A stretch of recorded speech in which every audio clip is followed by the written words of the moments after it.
in mass. There'll be a dais. Oftentimes, if it's an auditorium, they'll be up on the stage. It sometimes looks very daunting. And then the people sit in the bleachers for hours upon end or in chairs, in rows.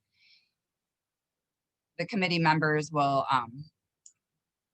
come and go as the day behooves them. So they don't really have a requirement to stay there. And the committee or lead of the chair of the committee will set the tone for the day and explain exactly how they're going to run it, how many minutes of testimony they're expecting to give, and such. So Heather, if you'll go to the next slide, please. So people have to arrive very early in the morning for this. You're going to arrive in person. We would arrive very early and start signing up about to testify. So there'll be a long line of people. A lot of groups show up together. So signing up is important. You have to listen for all of their announcements. There'll just be a lot of people sort of scuttling around, getting told how we're going to proceed for the day, where you're allowed to wait. Oftentimes they make you wait in the line outside of the room before they let you in to sit down. So you're going to notice a theme as I explain the process. The magic word is wait. There's a lot of waiting. So you want to arrive early, have your coffee in hand, and get ready to wait.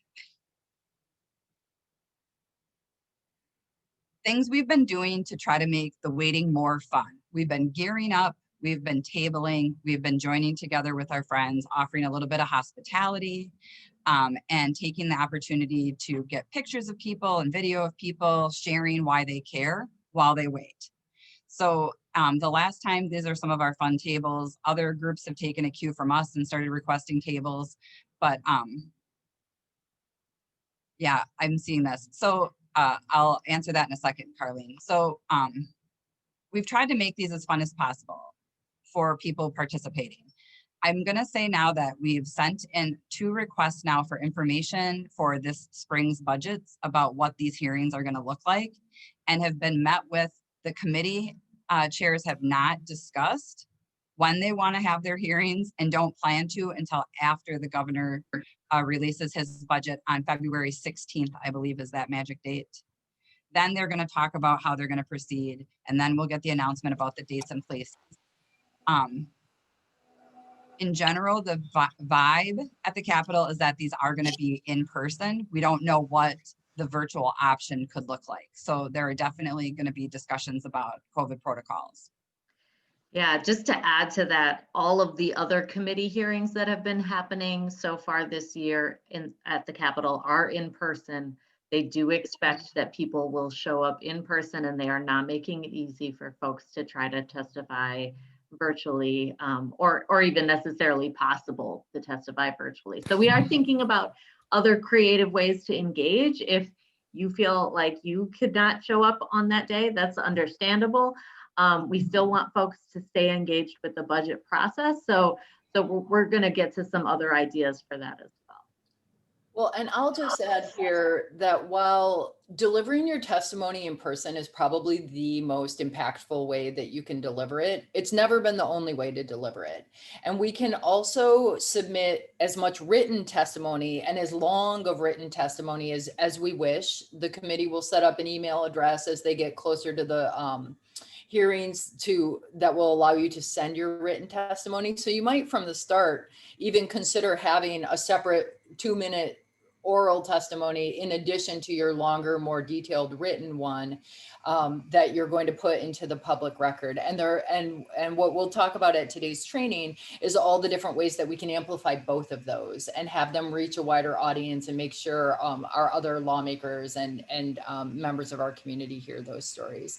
So the committee also accepts video testimony. So you could film yourself doing your testimony and send it to them by email. And then you have that little clip too that goes into the public record as well. And we can discuss amplification techniques later, but also just calling not only members of Joint Finance, but as well your individual representatives as well, and leaving your 2-minute testimony on their voicemail matters. Those records get passed on to legislators as well as an opportunity to amplify. And you can even call them at midnight and just get the voicemail and not have to talk to a real person if you don't want to. All right, so like Jenny said, there's a lot up in the air, I think, as to how we're going to come together physically for these things. We've really used these hearings as an opportunity to sort of connect with other people who are testifying on our issue, who are new to us, who we didn't know. We, go meet them after they deliver their testimony, learn more about their concerns, and to connect with each other regionally. But we often have such short notice anyway, from the date that the hearing is announced to when it is. So it's always a kind of a hustle to try to plan who can be there, how are we going to show up, what are we going to do. So we welcome your collaboration at every phase in thinking about how we can create some local action around the hearings, even for people who choose not to testify in person, or who cannot testify in person because they have to work or because they have other things going on. So anything else to say about this slide, Jenny? I mean, I always take an opportunity to point out our real Venn diagram, which we brought with in order to help share some of our messages while we were waiting to help share what the Public Education Network was there for. But they do have rules about signs and what you can bring into the actual hearing room. So while you can leave your sign in the hallway, sometimes you can work it in. I think the Venn diagram did make it into the hearing room. Next.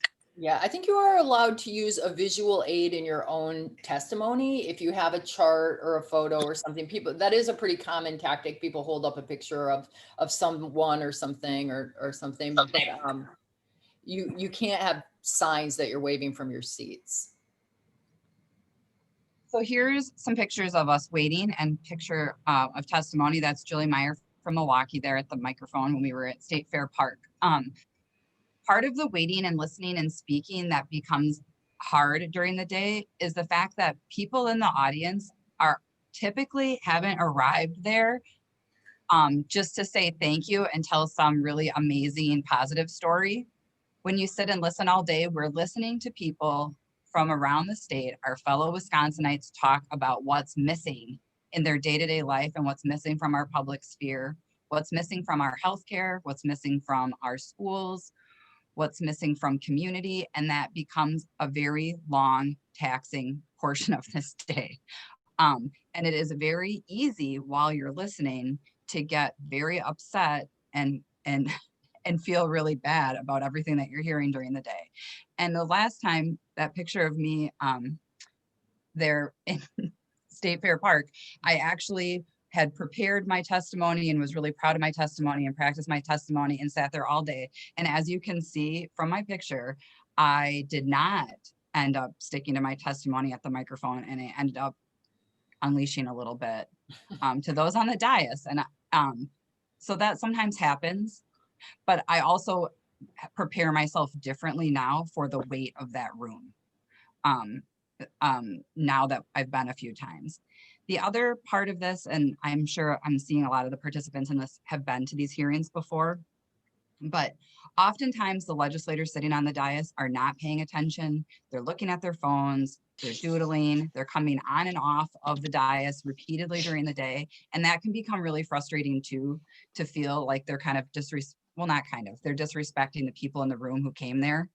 And that they can't play by their own rules. Like, they made the rules, they made the amount of time, they told us how we're supposed to do this, and then they disengage from it. So it is a day of weighty feels. Molly or Heather, do you have anything else to add on that? I'll just point out one thing that I think you're going to notice in our slideshow is how many green shirts you see. And Jenny, you saw us with the table with our shirts. That was a way of like showing solidarity across our issues. We deliberately chose to use our individual team messages in the same color of shirt so that we could show some solidarity across our issues last time. And I think that was an effective strategy. In some of the other pictures, you're going to see the red shirts that are the AARP, the Association of Retired Folks. And that was an effective way for us to show solidarity with speakers and to just kind of connect with the person who is at the microphone and pay attention. And also, I don't think Jenny mentioned it yet, but one of the things that we've done the past couple of rounds is record the testimony, have somebody on our team who we know is going to be there all day to kind of do shifts in like keeping a written record of our own of who's testifying about what. And Jenny, could you say a little bit about why we do that and how it's been useful to us? Yeah, that was my next point, Heather. Thank you for that toss. Perfect. So, Sorry. no, it's okay. So what we do have people take turns keeping a tally of the issues that Wisconsinites are speaking to. And the first year that we did it, we just did it as a way to sort of kind of pass the time and collaborate in the back row while we waited. And it was like, oh, another person spoke about transportation, another public ed person, another prison reform person. And we kept track of it. And the next day, the head of JFC came out before the microphones and the media and said, we overwhelmingly heard people talk about gas tax, transportation, and roads yesterday. And we actually had a ledger paper that said, no, that wasn't true. And we were able to immediately combat that misinformation to say people actually spoke about healthcare and schools. That year is what was the number one thing from that particular hearing. And so just us having a record of what actually happened in that room and being able to share out what we heard from our fellow Wisconsinites and what we're expecting from the our legislators is really important. So we've continued to do that. And now we're to the point where sometimes legislators will call us after the fact and say, who was the person who testified about whatever? They want our information from what we're keeping track of from our members of our communities. Or they will ask us, for our tally count, or now some of them are tally counting so they can try to counteract our tally counting. So whatever, tally counting is as contagious as courage, apparently. Right, which is good. It's one of the ways that we're holding folks accountable and making these a little bit more transparent. It's also been a really effective way for us since we moved to doing this digitally and in a big spreadsheet to just be more tapped into what people's concerns are, and then go through our notes afterwards and then use that testimony that we heard to drive our own priority setting when we come back to the legislature, because we want our concerns to reflect the concerns of the majority of folks in the state. That's the whole reason why we're wasting so much of our own precious time doing all of this advocacy, is because we are not receiving what we need right now. And we know that people have been lifting these concerns up for years and years and years. And it's time to start adding it up and revealing that back. Okay.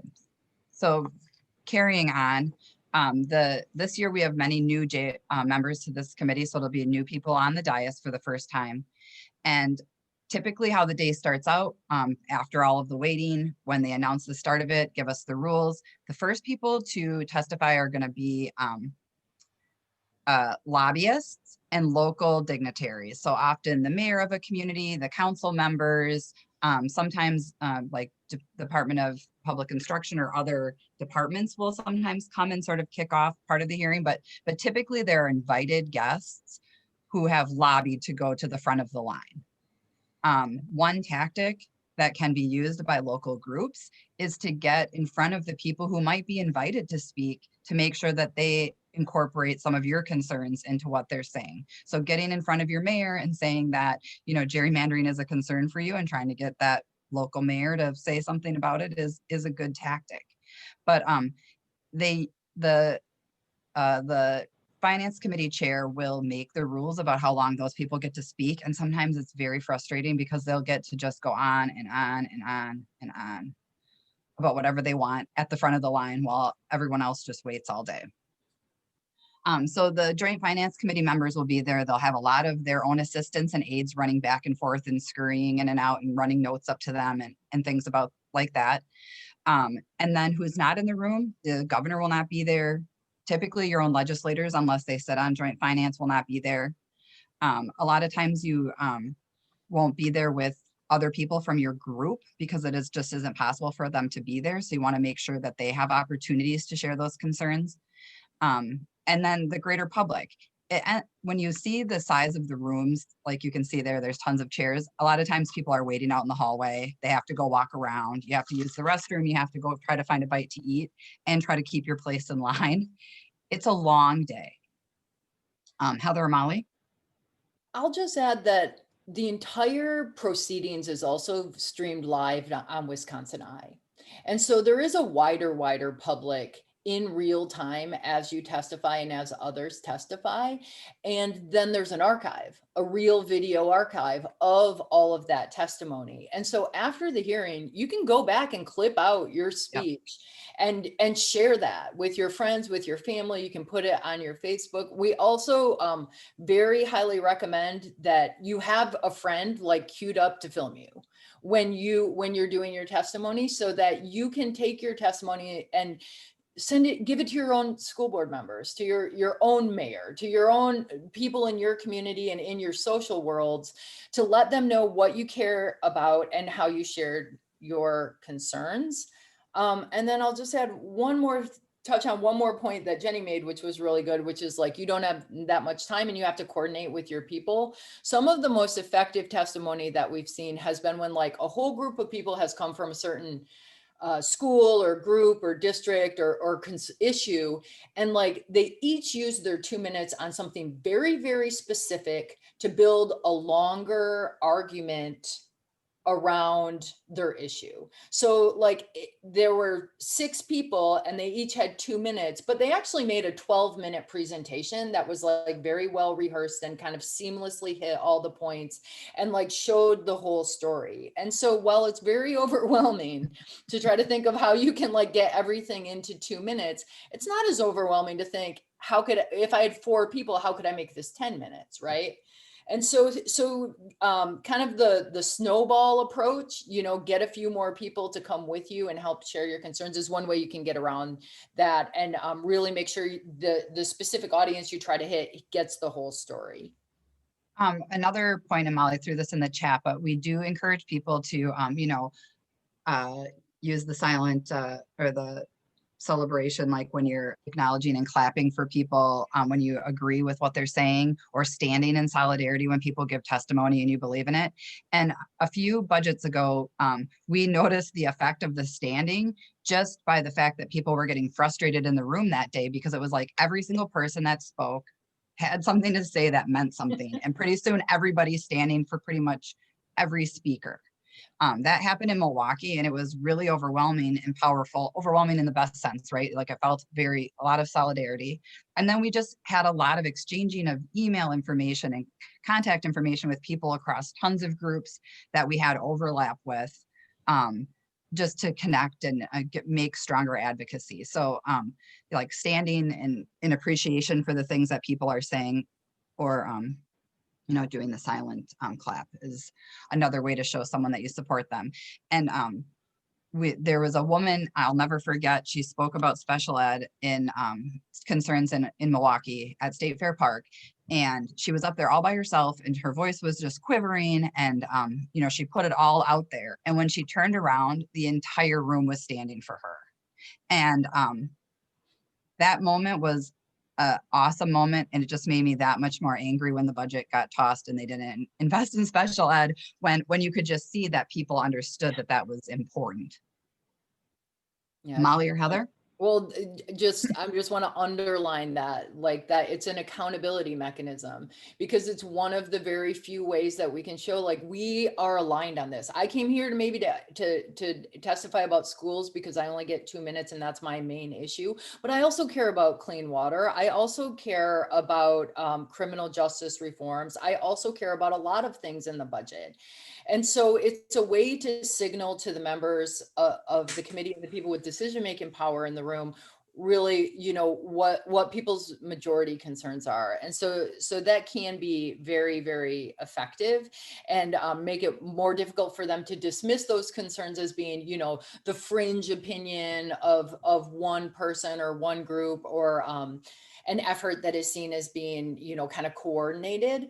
Like, yeah, we're coordinating, but we're coordinating because we want to deliver good testimony, not because we're trying to hijack something, but because we're trying to use to its full power this opportunity that democracy affords us, the only opportunity that democracy affords us to participate in this budget process. And we know what they're going to do after the hearings. We're going to get to this in a minute. And so it's really, really important that we all speak up as much as we can in that short little public input window that we get. So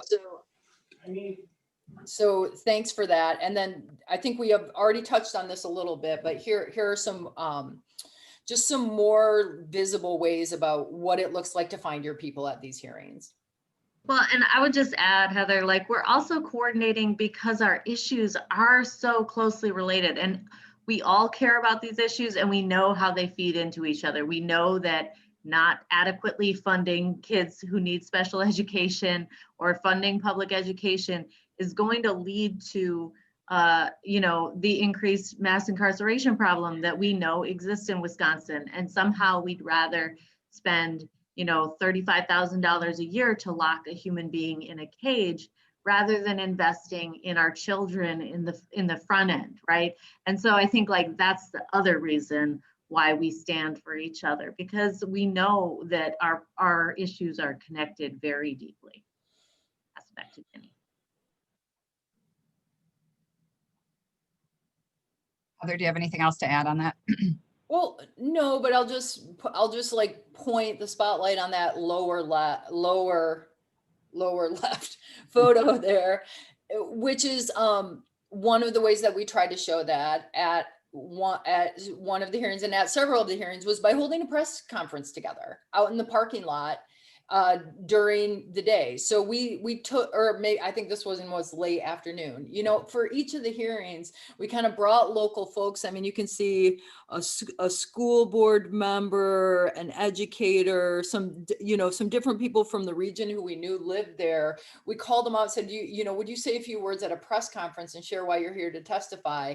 And it was a way that we could connect across the issues and give the media a little something to kind of latch onto about why people were there that day. And that was a very effective strategy for us. And it also having a little hub for people to come together who were there to testify around our issues just like makes a kind of terrible day a little bit more fun, because it is a long day of waiting. So like having that basket of snacks, having lunch coming in at a certain time, having like a plan for having a buddy you can chat with a little bit while you're there really does make the day go better. That brings us to our next slide, Heather. These, where was the bus picture? I don't know. Sorry. I'm not in preview mode, so it might be here. Okay, so the hearings offer us opportunities for local action.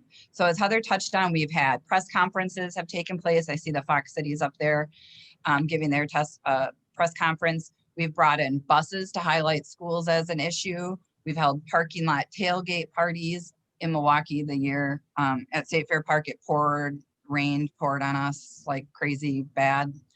But it offers us opportunities again to put people in front of not only the microphone in the hearing room, but also the microphone in front of the media, and also like raises the stakes around your activities. So maybe people can't stay all day, but maybe they can show up for your 10-minute press conference or your 10-minute action, whether it's chalking the sidewalks, putting up big banners and signs. We've seen people do all kinds of things that are effective strategies for amplifying our messages and taking action together. Heather or Molly? Because I don't remember that we've already said it.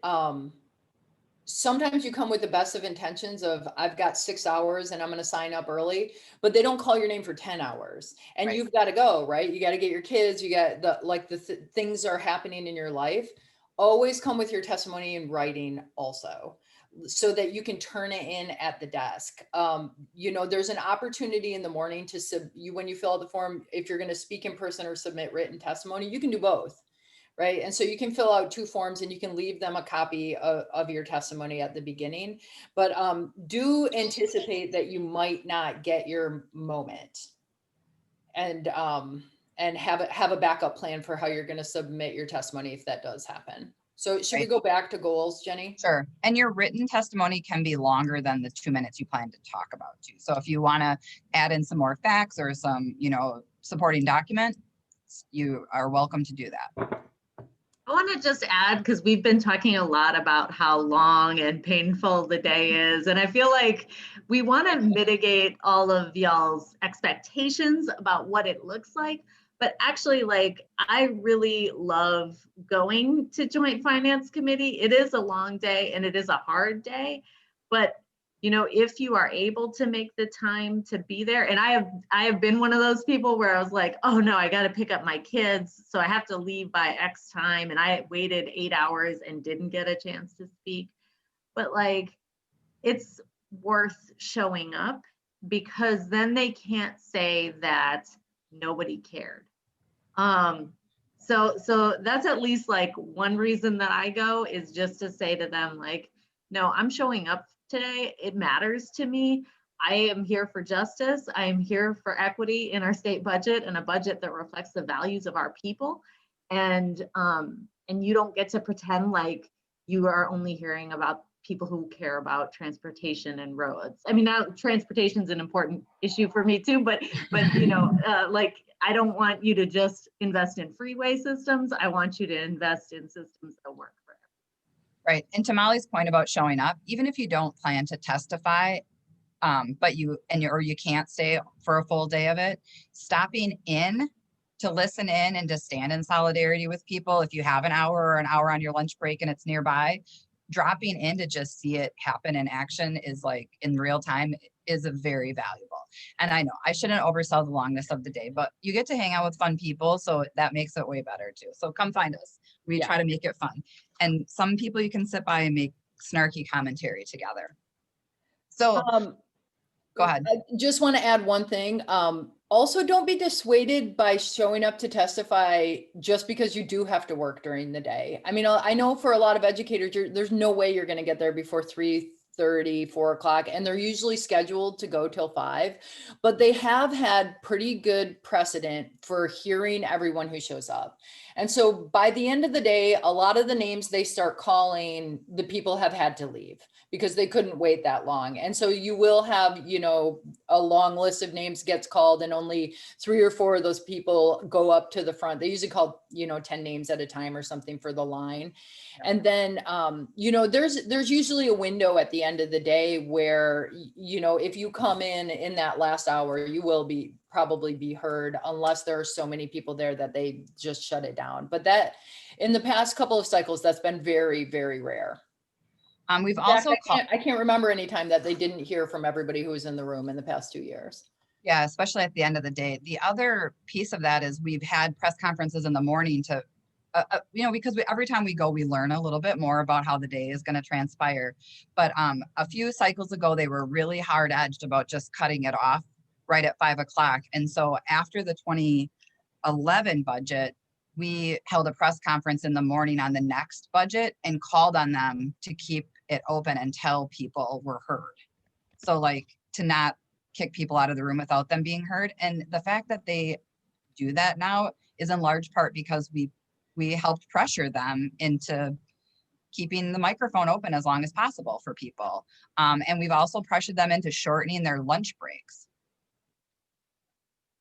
Okay. So looking at the clock here and realizing we're approaching the 10-minute mark for our time, we do want to provide a little bit of time for questions. So maybe we should power through the last few points that we wanted to make here. Yep. So the goals are to tell a story that they can't forget. And the reason we practice the testimony is so that you get to the heart part of your story. The part that means the most to you is the part that's going to stick with them. You want to make a relevant ask when you're doing your testimony. I know Sean, they're going to talk about this more later. We want to get to the change. We want change, not crumbs from our legislators. So we don't want to just accept their little pittance. And you want to connect with others who share your values and your concerns. So again, you want to tell that testimony that has that hook that makes people stand up with you. And then we offer, make sure you have opportunity to amplify your voice. Like the last time Heather got tweeted by Chris Taylor, she took a picture from the dais and tweeted it out right away. Other legislators sometimes will kind of try to fact check and send one of their pages over to somebody to say like, is that really true? Or I need more information on that when they hear something meaningful to them. And that happens on both sides of the aisle. Like they'll say like, wait a second, I don't know, I need more information. Heather, do you have anything to say on this? Nope, just Okay. adding on that, look for ways to amplify your testimony beyond the hearing. And good, this is right where we want it to be. And also, beyond the hearing, beyond that room where people are, there are lots of opportunities during the day to be heard, to make a statement, to come together. We have done actions out on the lawn on nice days, or if the weather permitted, that were visible to others. We already showed you pictures of press releases, but you can think of ways that you could coordinate things, not just at the hearing site, but in the community where it's being held, and in your own community on the day of the hearing, to draw attention to the fact that in our region right now, this is happening. Like state leaders are in our neck of the woods right now, listening to what people care about the budget. And here's what we care about: having a sign brigade where, you're holding up signs with your issues on it as people drive by and say, don't forget to testify in the state budget. Today is testimony day. There are lots of ways that you could get creative with your local team and be visible. Our sort of local action model is to make it local, to make it about the people in your community where you live and what matters to you in both your testimony and in your amplification strategies. And so think about how you can make this day and this hearing moment visible. And just think about a public hearing very literally. Your goal is to be heard by the public and to influence decision makers in the decisions that they have to be made.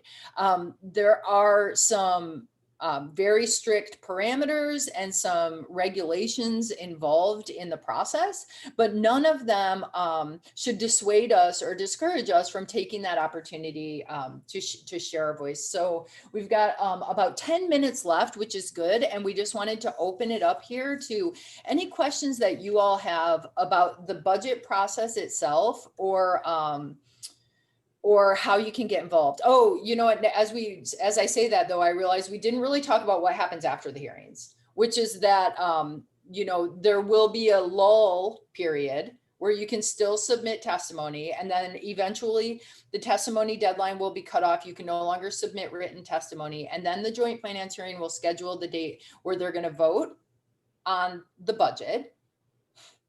And that day is a very important day to pay attention. You want to be tuned into Wisconsin Eye. You can go to the Wisconsin State Capitol to watch that live if it's safe and if you're able. And this is where we usually see what we call budget shenanigans go down, where all of the testimony that was delivered is either absorbed and integrated into revisions or ignored and discarded in favor of pet projects and policy changes that were not asked for by the public, but that are part of a political agenda of members of the committee or their parties. And then they'll produce like an omnibus measure. And all of this is outlined in your resource packet if you want to read through it. But at that moment, we also have another organizing opportunity to share our concerns, to remind folks what they wanted in the budget. And we hope you'll join us in strategizing around how we can best make our voices heard through that process. I saw Julie dropped in the chat about do we know when the hearings are going to be? And we don't. We've put in a couple messages and been told that they're not even going to talk about it until after February 16th. So stay tuned. The same thing goes for Dawn's question about when they'll open the link for uploading written and video testimony. We just don't have that information yet. There's another question here about how do you get tables inside to offer information or sell shirts, etc. That process has varied based on the host site and is up to the discretion of both the clerk of joint finance and the host site coordinators. And so that has looked very different in different places, but we've never been denied an opportunity to table or to set up. And we found that most people are very accommodating of that request. No one was really doing it though before us, except the disability rights group that was providing support for people with disabilities who were there to testify. And so once we started doing it, people were like, well, we should do that too. And so I think they are kind of overwhelmed with more requests now, which is a great thing, right? It's a great way for us to kind of highlight our issues at the hearings and connect with others. I would say we don't sell anything though, and I don't think that they would allow us to. So we have always given away all of the shirts and all of the food that we bring. Everything is free to anybody who needs it. We do ask folks for donations if they can afford it, but we've never said we were selling anything, and I think that they would be resistant to that, just to flag that. So to answer Chris' question in there about the testimony opportunities, so there is the Joint Finance Committee has a one-stop place where the committee meetings are posted, but we will also be putting them on the Wisconsin Public Education Network's Budget HQ. And I believe the ACLU will also be sharing those out as they come live on their Budget Justice HQ. Is that correct, Molly? I saw you. Yes, totally. Yes. We will share it. And also, I guess I'm hearing that links in the resource package that point to budget information don't work.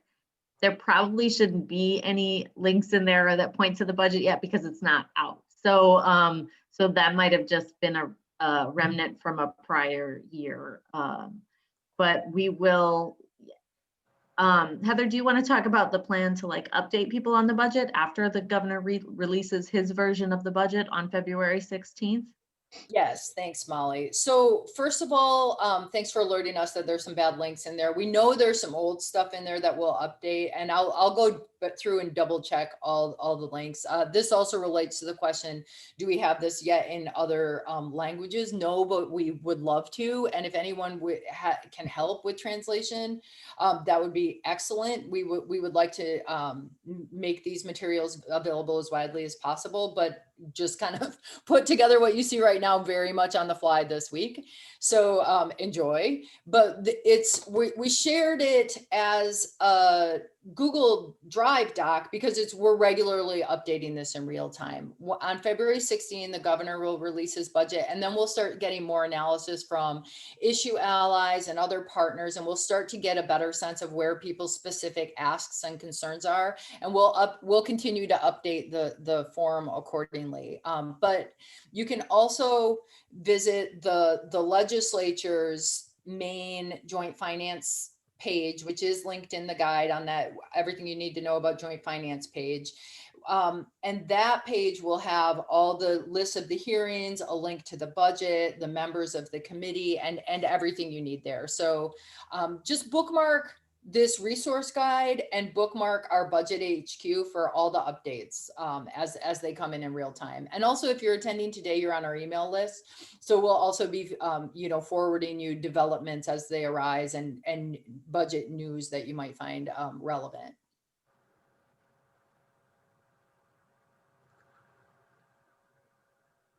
All right, well, we're like on time, so that's great, guys.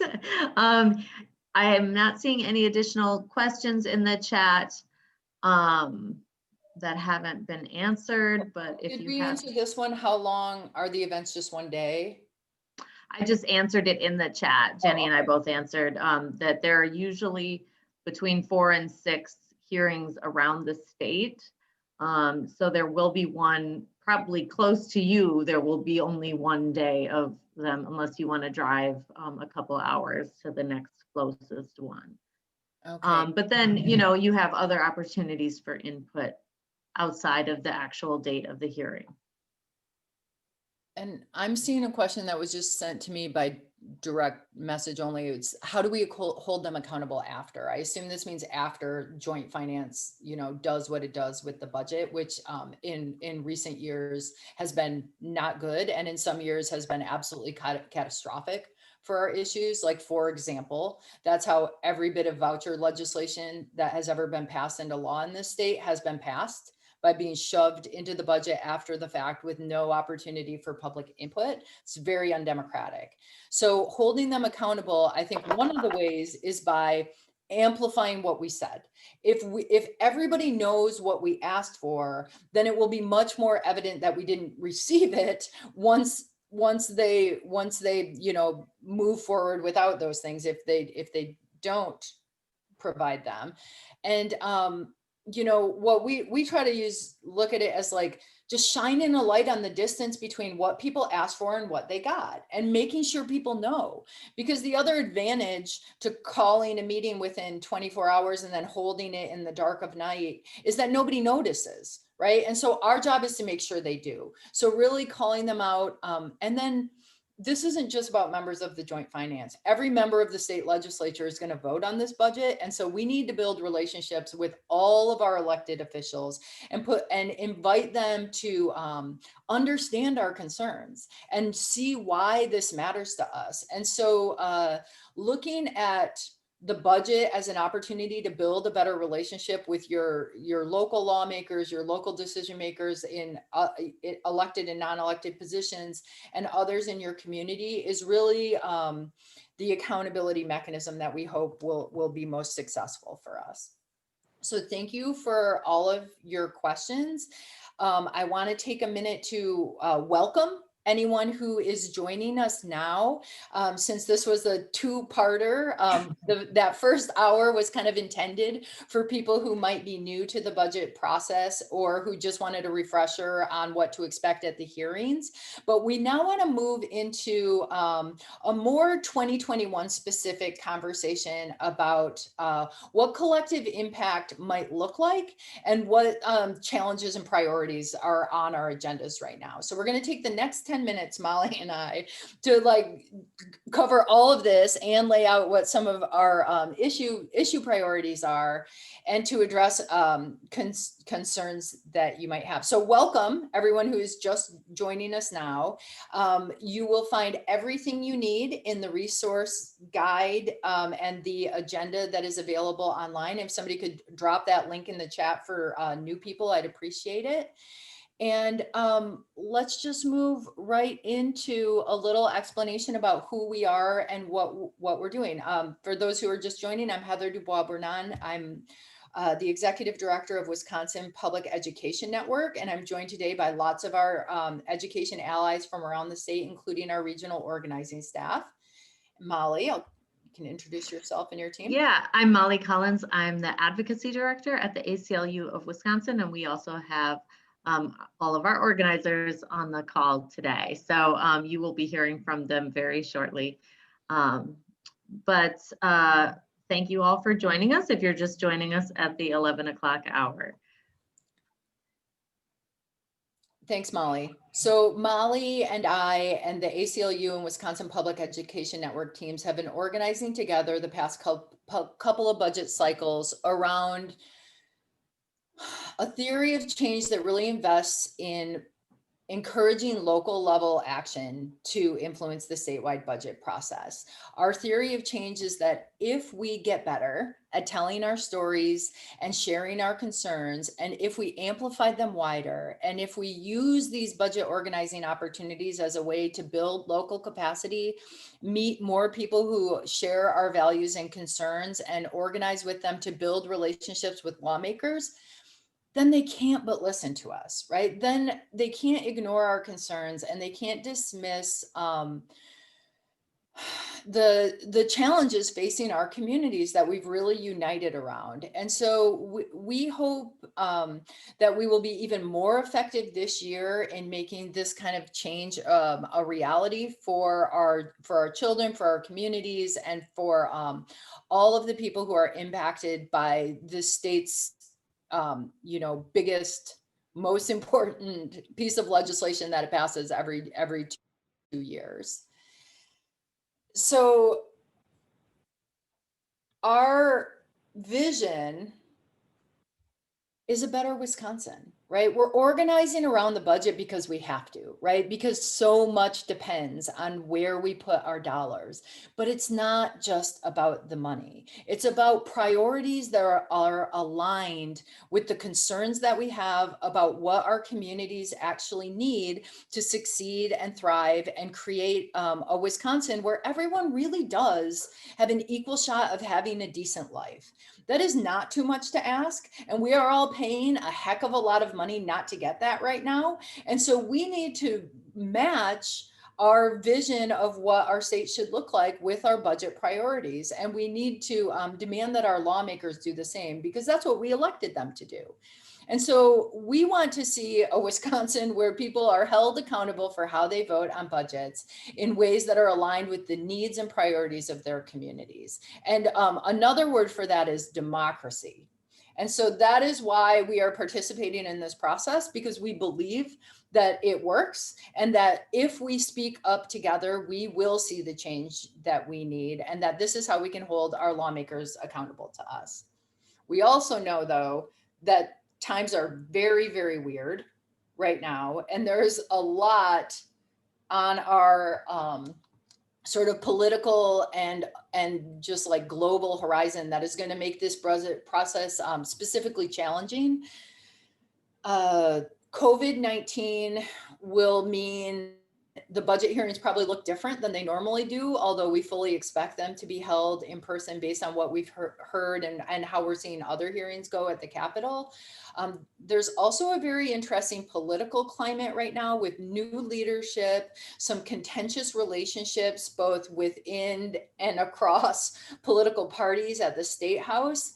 And the question of what a budget showdown would look like this year, right, where people dig their heels on certain issues and don't agree either with members of their own party or with the governor or whatever, is a challenging question that we hope to better understand as this process moves forward, and also influence as this process goes forward. And we need to plan together for what we're going to do after the Joint Finance Committee puts forward the budget that it will put forward to the legislature, which will no doubt be a much revised version of the one that the governor is going to put out in mid-February. So the public gets a chance to testify on the governor's budget. That's the budget we know, that's the budget we see, that's the budget we can go through with a fine-tooth comb. After Joint Finance does what it does to it, then it's up to the legislature.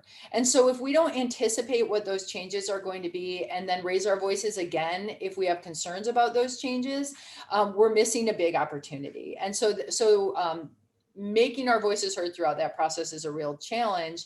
And then the governor does have a veto authority, but we need to think about, you know, what will he veto? What is it in our interest to call for that, and so on. So Molly, Heather, can I just add something there? Yep. Thanks. So, you know, the ACLU and WPEN, we are both nonpartisan organizations, but I think it is really important to talk about the political reality of the makeup of the committee, which is that it is now I'm blanking on the numbers. It's 14 Republicans and 4 Democrats. Is that, am I right there? Y'all fact check me. But essentially, like, it's overwhelmingly Republican-led committee. The Democrats don't have a lot of power in that space, and the Republicans and the Democrats are also having a fight at the State House. Or, you know, with the governor. So the Republican legislature is reluctant to give the Democratic governor anything that looks like a win. And so there's a lot of like political tension. And then there's also tension between the Assembly Republicans and the Assembly Senate, or the Senate Republicans. So I think that there's a lot of different pieces here that are just like friction that we're going to have to figure out how to negotiate. But we're going to do best with our testimony when we can come up with testimony that appeals to people's humanity, and when we can remove it from a political party context. And we're really speaking to everybody about the values that we all share. Is that? Yes, that's very well said, Molly. And I know, like, we could spend our entire 3 hours just talking about all this. And I'm sure that there are people in this digital room right now who are just chomping at the bit to do that. Hold it, like, come back to the next one, because at our follow-up session on February 20, that's when we're really going to dig into the planning of, okay, now we see this budget, what do we expect, what are we going to do, how can we like read these tea leaves to make a difference. And so we will definitely be leaning into the expertise that you all have about how to understand these politics and these challenges, and we encourage you to come back with your friends, right? Our goal is to like kind of lay the groundwork today and then come back stronger so that we can really get organized around these things and make a difference. But there are a couple of things that we already know team-wise about what our budget priorities are going to be this year, because we've already mapped all of this out. So Molly and I are just going to very quickly share what our priorities are. And again, all of this stuff is in the guide, and you can see our plans and our concerns in more details there. Yeah, and we're a little behind now, Heather, so I'm going to go really fast.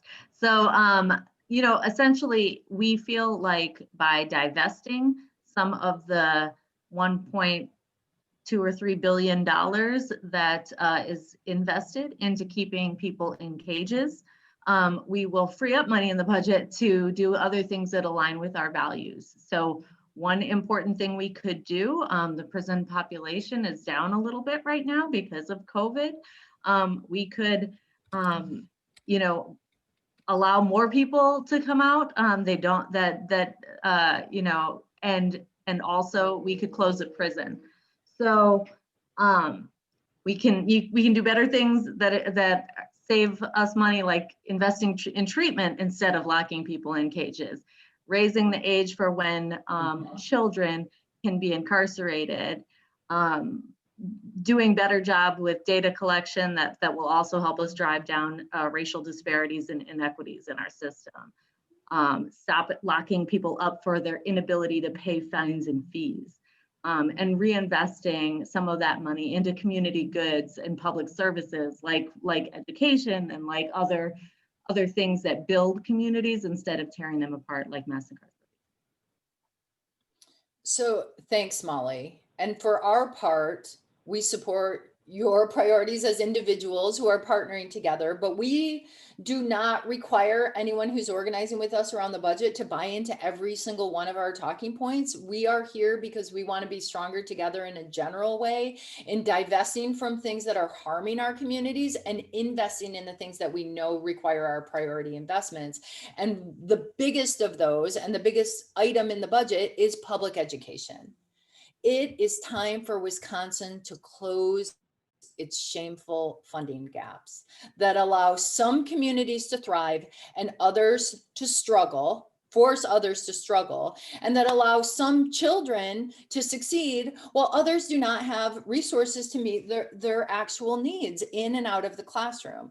And so our budget priorities are very simple and very clear. And basically it's fund priority needs for kids in schools first, and then sort out the rest. Right? If we're serious about closing these gaps, Wisconsin is worst in the nation in achievement for Black and Brown students when compared to white students. It's worst in the nation for how we fund special education. It's worst in the nation for how we fund English language learners. And every budget we've seen for the past decade has invested in making every single one of those gaps wider by refusing to invest in closing them. This is the year we say enough is enough. We want a gap closing budget, and we want the funding that we get for our schools to be equitable, adequate, transparent, sustainable, and fair. We know we can afford this. We're not going to take we can't afford it for an answer. There is plenty of money to go around, and some of it needs to go to our children if we're serious about wanting to have thriving communities in this state. So visit our budget HQ. The QR code is there, and follow us for more details as we flesh out this agenda. This was created by listening to what people's concerns were around the state through the Blue Ribbon Commission on School Funding and through other education ally partners. And our goal in getting to a table where we can be heard on these issues is to set a higher bar, build relationships so that we can influence decision makers and see real change. We have seen this change in the past 2 budget cycles around our issue. We have staved off some seriously bad ideas that otherwise probably would have been passed into law if we hadn't organized so strongly together. And even in a time of great political uncertainty and other madnesses, we can make a difference. But it's going to take all of us. So we're here today because this budget matters deeply to every single member of our communities and to all of us together collectively. We want to get better at speaking our truths and better at delivering testimony that can't be ignored and that will move people to deliver the change that we seek. And we have invited our friend Tamarine Cornelius from the Wisconsin Budget Project, which is an initiative of Kids Forward, to help us do that a little bit by sharing her thoughts on imagining Wisconsin's economy, which is the messaging framework that the Budget Project team has put together this year to help us connect at that values level with people who are here to make change. So Tamarine, thank you for joining us. We will pass it over to you, and I've got your 2 slides queued up here. Great. Thanks, and hello, everyone. I'm Tamarine Cornelius, and I'm from Kids Forward in the Wisconsin Budget Project. So Kids Forward is a nonprofit organization that focuses on advocating for changes that improve the lives of every child, every family, and every community, and especially for children and families farthest from opportunity and of color. And the Wisconsin Budget Project is an initiative of Kids Forward. And my colleague John Peacock, I see, is also on this call, and we might have some other people from Kids Forward on this call as well. I'm not sure. So we have put together a budget agenda that can be the first step towards creating a new economy and to responding to the challenges that we face of the pandemic, the associated recession, and racial injustice. Even before the pandemic and the recession, we had an economy that was structured in a way that economic gains were not broadly shared. And only a few benefited from the economy, and people of color were blocked from traditional ways of building wealth. So as we come out of the pandemic and out of the recession, we shouldn't try to just go back to what we had before and just rebuild what we lost, but instead we need to take this opportunity to totally reimagine our economy, because just going back will be buying into a deeply inequitable system.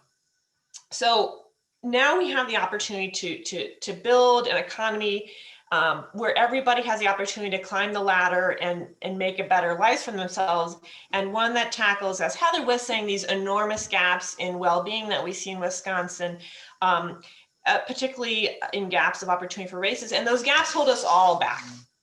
So one way of moving us forward towards that goal is to establish an equitable budget, and we have set a budget agenda called Reimagine Wisconsin that will get us on that road. And so if you go to reimaginewisconsin.org, that is where the budget priorities are. And there's kind of 3 main buckets that things in this agenda fall into. And the first one is putting people first. And that acknowledges that everybody should be able to support their families and make ends meet and contribute to their communities. So to do this, we need to make sure that everybody has access to affordable, quality healthcare by expanding Badger Care. We need to make sure that businesses provide paid sick leave and family leave. We need to make sure that we improve access to childcare. We've seen during the pandemic how important that is for families. Increase the minimum wage and tear down barriers to who can get a driver's license. The second area on the next slide is investing in Wisconsin's communities, because our economy is only as strong as the communities within it. And that means we need to increase state support for local governments. We need to make sure that Wisconsin has strong schools, that everybody has access to broadband internet. We need to address the effects of mass incarceration, racially based mass incarceration, and we need to make sure that we have safe, affordable housing everywhere in the state. And then the third bucket of budget agenda items is building a sustainable and equitable tax system, one that broadly benefits everybody in Wisconsin instead of being loaded up with a collection of special interest tax breaks that funnel resources into the pockets of the top 1%. So that means closing loopholes that favor big corporations over working people. It means reversing tax structures that reinforce structural racism, and expanding tax credits for working families. So this effort is part of a loose coalition of advocacy groups that Kids Forward works with, and can be used by other groups that may want to plug into this way of thinking about the economy, but don't necessarily have the capacity to address issues that fall outside their wheelhouse, or groups that are interested in expanding the resources that we have to fund important priorities, but aren't sure how to do it. And it's a way of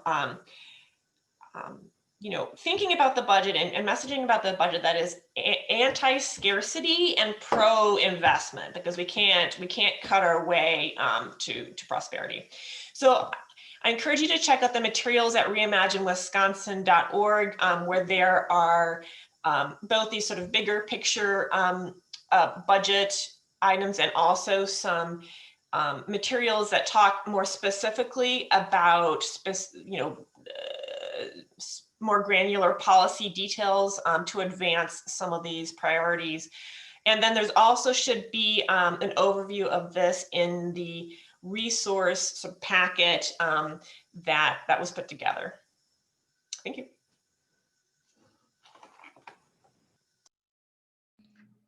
Thank you so much for sharing that.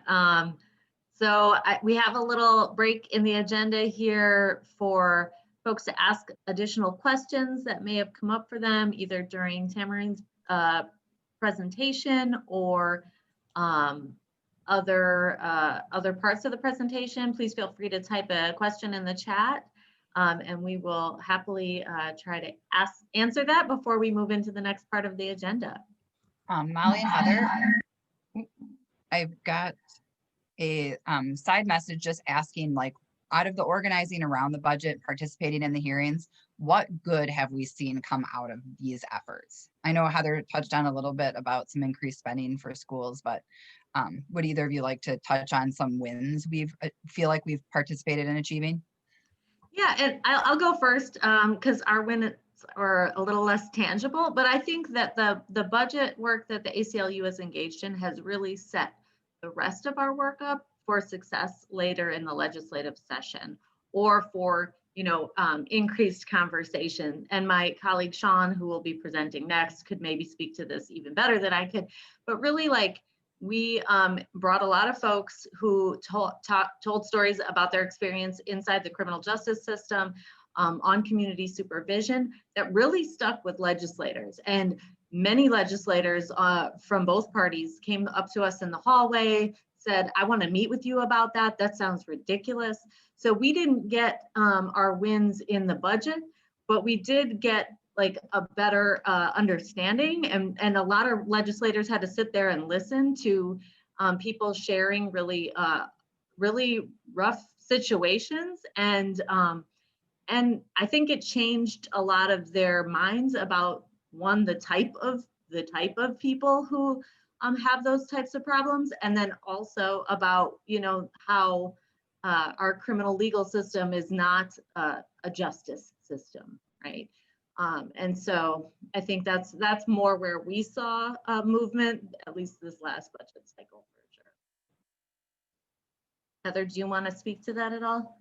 Well, yeah, in lots of ways. I mean, collectively, according to one legislator, and others have kind of affirmed this and said this, like, you know, in passing over the past few years, we changed the game of how people pay attention during these hearings, how they listen.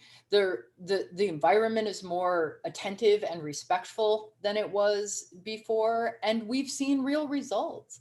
I mean, our long game, this isn't just about joint finance. That's the moment we're in right now. But like that picture that I showed where we were at the table, that was at the table of DPI when they were drafting their education budget. We're trying to insert ourselves as local people who care, grassroots organizers in this conversation at every level. We're not lobbyists, right? Like our job isn't like representing a membership organization that has like certain people who are paying me to go to the Capitol and talk to lawmakers. We're trying to represent the voices of people who have concerns around the state, around our issue. And we've earned some respect for that. And we've made the past budgets better. We made the education better when Governor Evers put it forward as superintendent last time. His ask around special education was much lower in his draft budget when we were at that table than it was in his final budget, because we pushed back so hard on it. And we saw for the first time in 10 full years in that budget cycle, the only increase that this state has seen in special education reimbursement, period. That is a win. Was it enough? Not even close. But it was a huge step forward for kids, and it was aid that was received by every district in the state. That is a really major win. So I think we've changed the tenor of the conversation a little bit, but more importantly, we've gotten organized, right? We've revealed ourselves to each other, and we've seen that courage is contagious. And when a couple of people at the local level get brave enough to show up at a hearing and share their thoughts, then the other people back home see them do that, and they're like, oh, I'm so glad you said that. I feel the same way. And we've connected with so many people in our communities and beyond who share these concerns. And it's, you know, that's how you build a movement for change, by connecting at that values level. There's a question that I want to address in the chat that's about competing stances under the same umbrella. And so I would just say, like, the ACLU and WPN, we have a lot of alignment in our work, but really we're working together to lift up everybody's voices and to make us all better. And we don't need people to use the ACLU talking points. So if you don't agree with what we are asking for, like, you can take our training and use it to testify on something that's important to you. We are not asking everybody to be aligned with our budget asks, because that's not fair. You may say there should be no prisons, and so you wanting to close one prison isn't enough, Molly. We should close, you know, the 40 prisons we have in the state.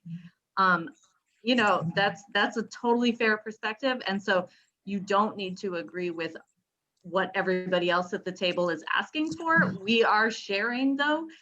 So if you're a partner organization on the call and your materials aren't in the resource guide yet, feel free to please send those to us, because we would like to include them in the resource guide. So we'll put them in.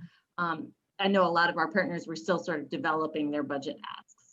So, and in the education world, there's not uniformity of opinion or consensus on every single policy position. But what we try to do is tap into the places where there is, and create our ask in those categories. And so our bullets are the reflection of much behind the scenes conversations and meetings and understanding of the issue positions put forward by professional organizations and others across the state, and that we've listened to at hearings. So not everybody's going to sign on to every single thing, but using that disagreement between us who are there to advocate for educational equity or for equity in budget justice in general, has been a very effective tool against us in past budget cycles, in a way that lawmakers have tried to dismiss our concerns by saying, oh, the education people are all over the place, they can't agree on what they want. And so it's like, we might not agree on the fine point of every single thing, but if we agree in a general framework, and if we speak in one voice around certain categories and demands, then we're much more likely to see those things become law in the state budget. And so that is our hope. And if there's something you don't like, don't worry about it, right? Craft your own testimony, make your own ask, bring your own people together around the issue and the value that you think is key. We can still work together, even if we have minor disagreements. We can't let it tear us apart. All right, are there any other questions? We're very committed to being on time in this workshop, and we want to start with our storytelling unit right at 11:30. But we may have time for one more if there is one. There's a lot of really great discussion happening in the chat, so please make sure you're looking at that. I think like there are questions about like unlikely allies and the usual suspects, and I agree with all of those. Like, we do need to bring more people to the table. Absolutely. We don't want to look like it's just the same folks showing up. Accidentally, last budget cycle, Americans for Prosperity had the same color shirts that we had. And so folks thought that the legislators were like, wow, AFB is on board with you all. And we were like, yes, they are. But there are probably points that we could come to agreement with different groups. That's one of the reasons why we don't make everybody under our, that we don't make everybody agree on everything to be at this table, right? And some of the most effective testimony that we've seen has been when those kind of disparate groups came together in a visible way at the hearing and delivered testimony jointly. Sometimes if you sign up to present as a group, sometimes they'll give you 5 or 6 minutes. And so that can be a good way to like get a little bit of extra time and hear from a more diverse group. Also, do a little power analysis, right? Like if you don't have a good relationship with your elected officials, or you know that they see you as, the person who always complains about X, like who do they listen to, right? Talk to that person and see if that person is willing to testify on the issue that you both care about, because maybe that person would be a bigger influence in this particular moment. There are lots of ways that we can be strategic about sharing our collective concerns in ways that they'll be the most impactful given whatever our audience is at the moment. So please keep your great questions coming. Please keep challenging us and each other to like be better at doing all of this, and like reaching out to easy allies and uneasy allies in all of this work, because we're going to need all of us if we're going to get the change we seek. So we are right on track for moving into the storytelling part of today's training. And really now is when we want to set the stage for starting the process of delivering our testimony in a way that will be impactful. And I'm very happy to hand the mic now to 2 of our partners at the ACLU who will be leading this session, Sean and Tomas. Thanks, Heather. My name is Tomas Clausen. I'm the Community Engagement Manager here at the ACLU of Wisconsin. I'm going to be co-hosting this session with Sean Wilson. Sean, do you want to introduce yourself quickly? Absolutely. Sean Wilson, Smart Justice Campaign Manager here at the ACLU of Wisconsin. Thank you, Tomas. Of course. Again, just to get us started, I'm sure you all were reading the chats and hearing people talk about, people's remarkable testimony in past budget sessions. And just want you to take a deep breath. Everyone's a natural storyteller. Humans were hardwired. It's in our DNA to be storytellers. So that's kind of why we're here today, to try to make the implicit storyteller in us into the explicit.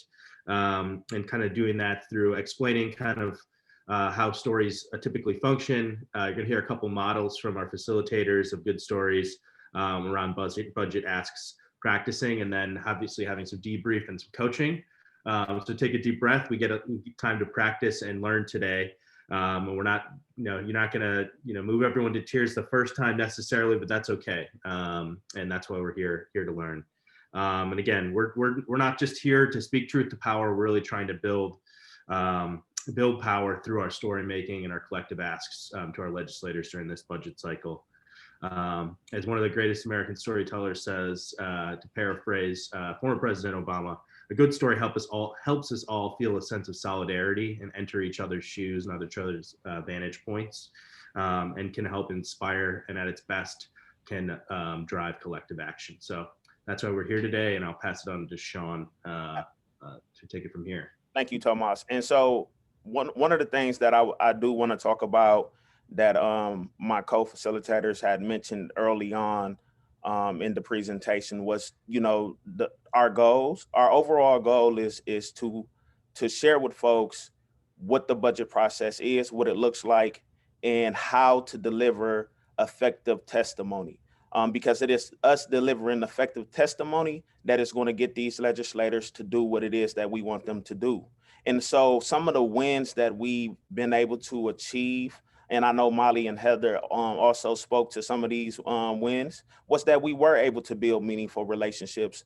We were able to collaborate with Americans for Prosperity, the Badger Institute, Right on Crime. All of these are conservative organizations who are not necessarily aligned with the ACLU or Wisconsin Public Education Network, but we were able to align on the issues where there were alignment. And I think that this is what we want to come out of the budget process, is that we want to go in there, we want to share our stories with these elected officials, and we also want to collaborate with any and everyone who may agree with us and who may not agree with us. We want to emphasize that the criminal legal system is causing a significant amount of harm to communities of color in this state, and we're asking for a divestment from that system in an investment into public education. We know that our educational system is not as effective or well-funded the way that it should be. And so I'm sure that we all can agree that the criminal legal system caused significant amount of harm.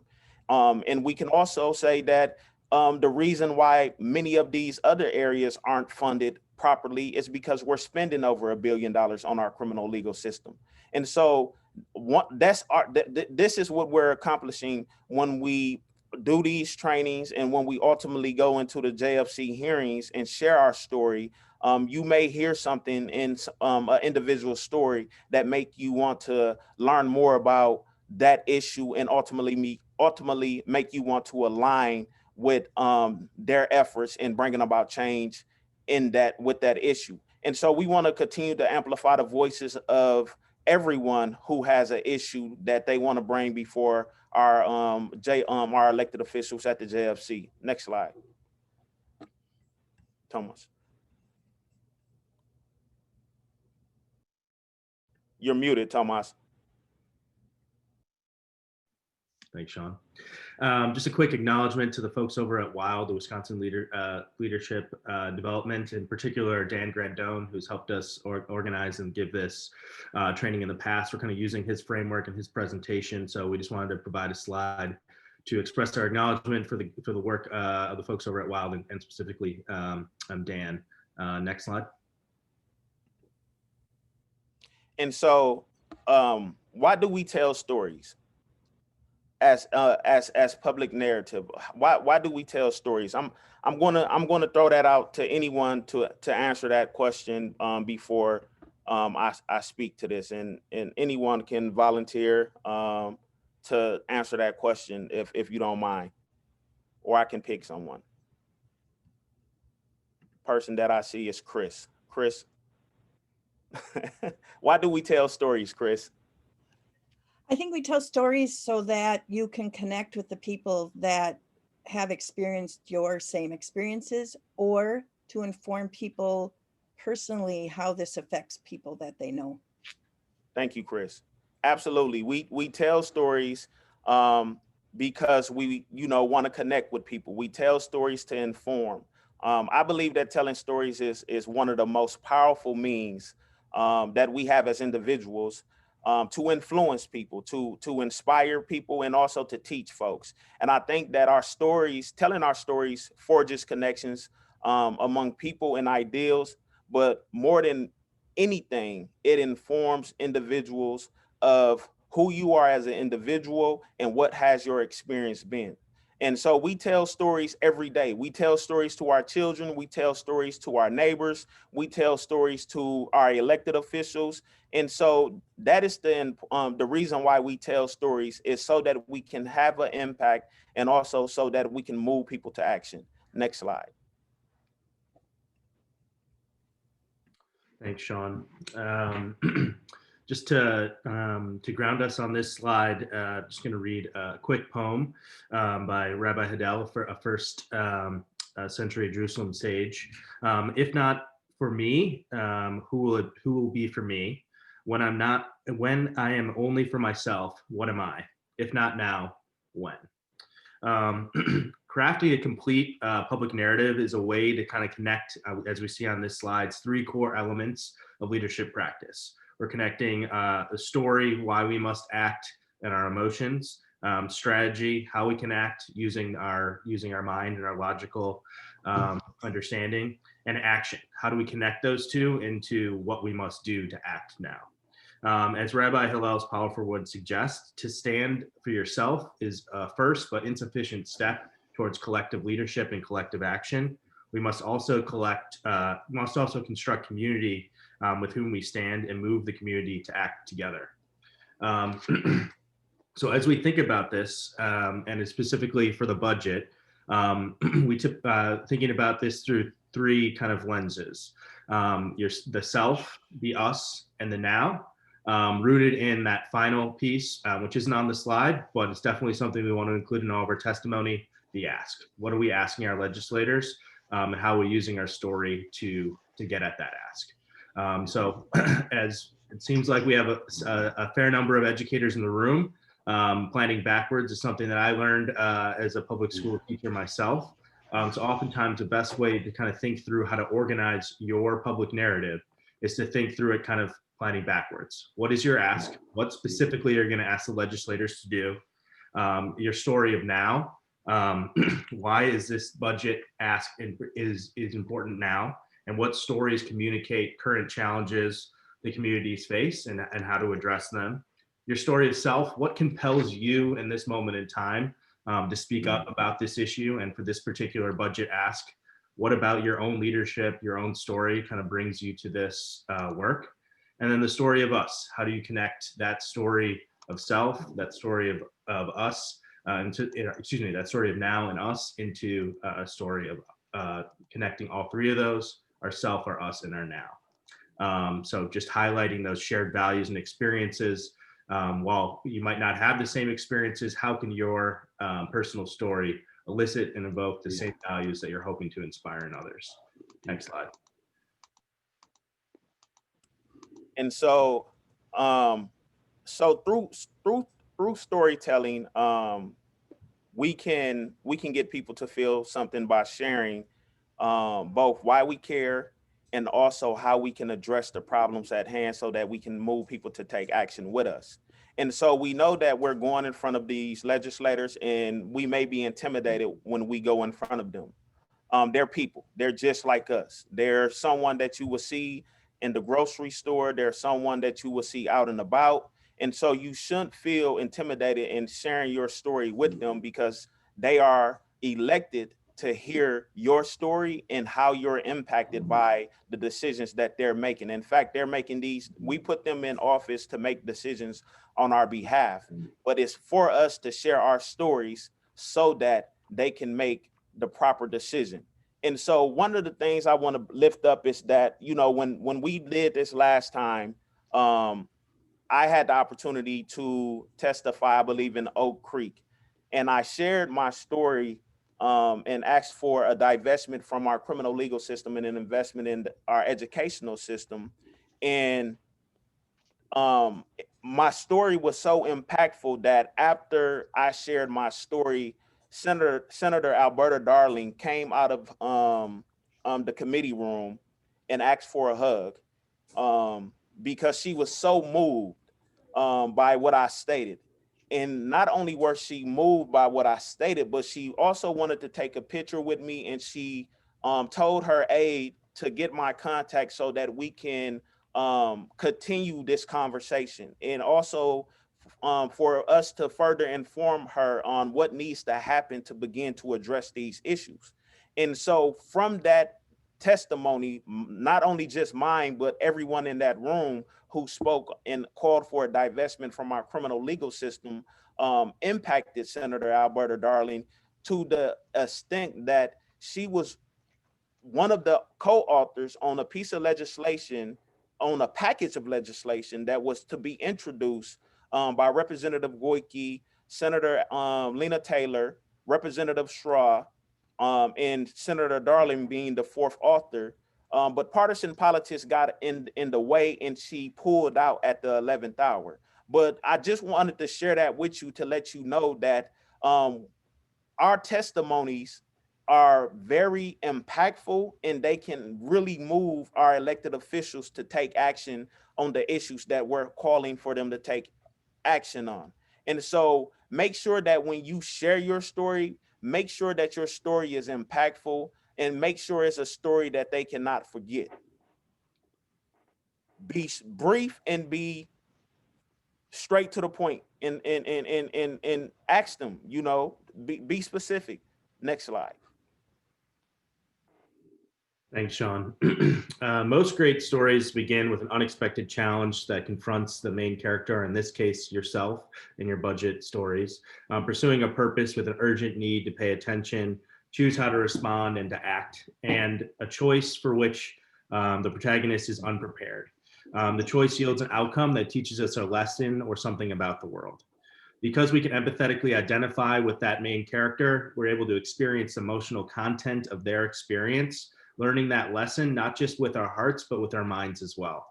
We're not only hearing about the challenge and the choice, we're learning about ourselves and the character and the outcome, and we're inspired by it. The story of the character, her struggle, and her values that enabled her to act engages our listeners in recalling their own stories, struggles, choices, and actions, and values that move them, offering a new insight into their own lives. For our budget stories, we're thinking about what clear challenge there is in the budget, what choice you and the legislature has, outcomes, what outcomes we are specifically seeking, and evoke. We want to ensure that our stories, through the combination of these three elements, challenge, choice, and outcome, as Sean hinted on, evoke emotion by appealing to shared values, inspire action by appealing to shared goals, and are specific. The story moments are vivid, clear, and take us to a place we can see it, we can remember the details. We're trying to move our legislators to see our issues, our pet issues, the things that we're passionate about that drive our work, to see it from our point of view. But by providing them a lens through which to enter your life and enter the lens that you have about your issues, we're pushing them to expand their own understanding and therefore advocate for your issues as if they were just as passionate about it as you. Next slide. Thank you, Domas. And so here we have our testimony, the story of self, the story of us, and the story of now. And so our story of self communicates our values and why we made this decision, why we made this choice at this point in time to step up and lead, to step up and share why this budget matters to us. The story of us acts as a bridge between me as an individual and us as a community that's connected by shared values. We all are here because we have varied issues that we care deeply about. And we all believe to a certain degree that each of those issues need to be, or we all agree, I like to think that each of those issues need to be addressed in the budget. And we all are pushing for our issue to be addressed in the budget.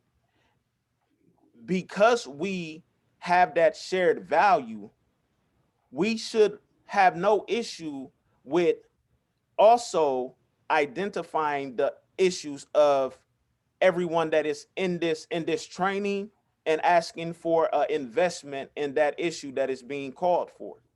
And we're asking for an investment in the issue that is being called for because it's for the greater good ultimately.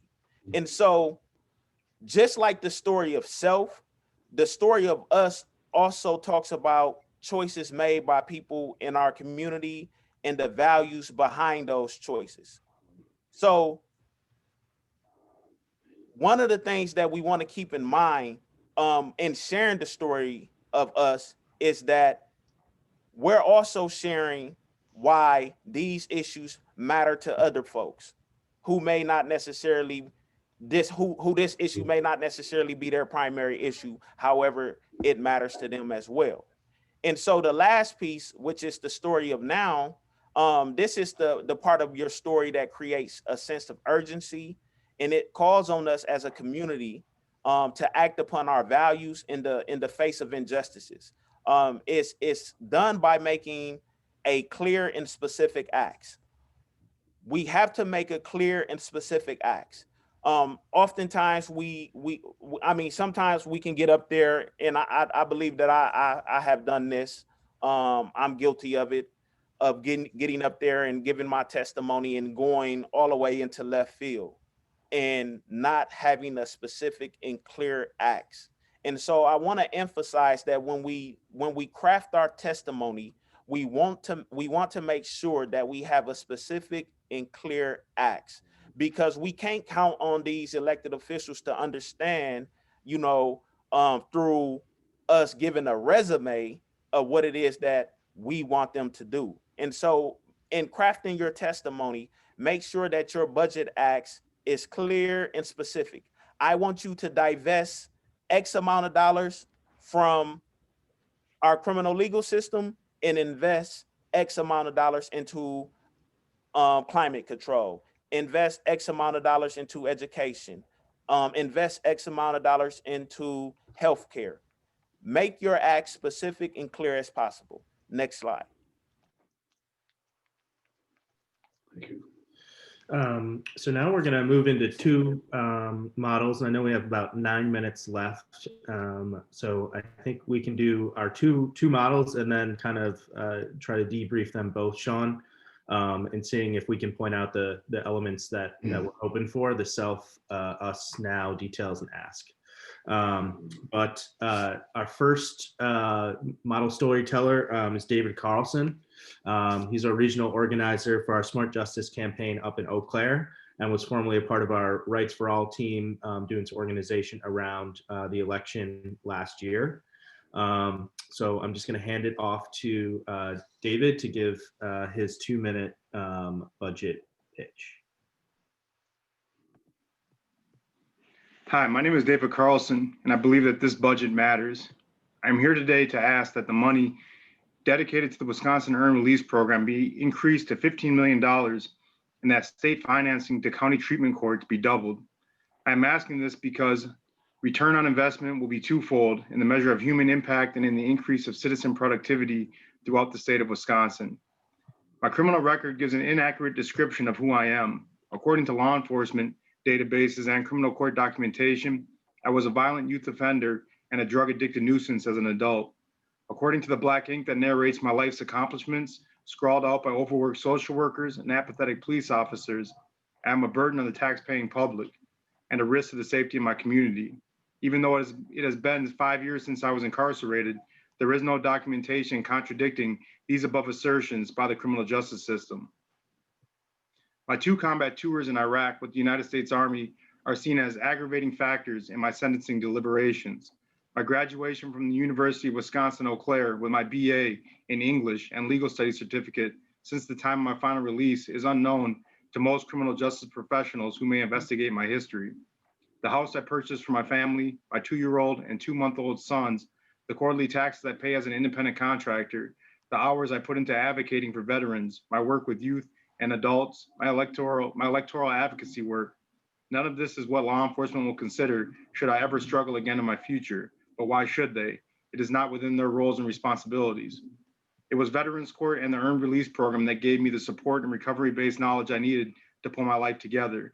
These resources need to be made available to a larger number of individuals who end up incarcerated due to mental health challenges and addiction issues. This could be the difference between life and death for many Wisconsinites. The successes I've experienced could be repeated throughout the justice system if $15 million or more were allocated to the Earned Release Program and the state financing for county treatment courts were doubled. This budget matters. Thank you for your time. Thanks, David, for sharing. Sean, do we want to debrief this one and then go to the next one, or you want to do them both? Yes, let's definitely debrief that real quickly. And I also would tap folks to chime in the chat if they heard a self us now in David's story. And one thing I do want to say, I timed him and he was at 2 minutes. And so that's something that is important as well in crafting your story, is trying to make sure that you get everything in there, you know, in that 2 minute mark, because they will turn off the microphone. I just want to brief that. Yeah, I also just want to point out that I think it's a powerful thing to do, is to put your ask at the beginning. I think sometimes when you're nervous and you kind of craft your story in a way that has the ask at the end, sometimes you get cut off before the ask is made. So I think stylistically, I think putting the ask first was great, David, because it introduced it at the beginning and then you ended with it as well. But it ensured that, you know, if you got a little nervous up there, you at least got the ask out at the beginning. Yeah, I definitely agree. I think one of the things that you want to do is make sure that you show that you don't tell.